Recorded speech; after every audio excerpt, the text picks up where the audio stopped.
ఈ కాంబినేషన్ ఎప్పుడైనా ట్రై చేశారా?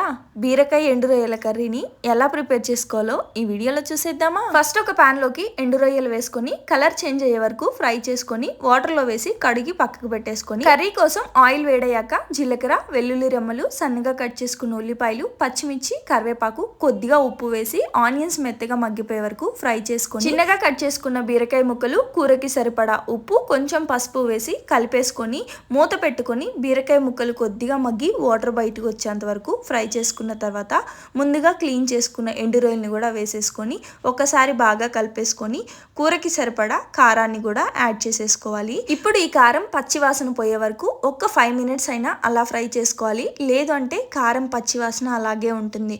కారం పచ్చివాసన పోయిన తర్వాత కొద్దిగా చిన్న గ్లాస్ వాటర్ వేసేసుకొని మూత పెట్టుకొని స్టవ్ సిమ్లో ఉంచుకొని కుక్ చేసుకున్నామంటే ఇలా ఆయిల్ పైకి తేలి కూర అంతా దగ్గరికి అయిపోయినాక స్టవ్ ఆఫ్ చేసేసుకోవడమే.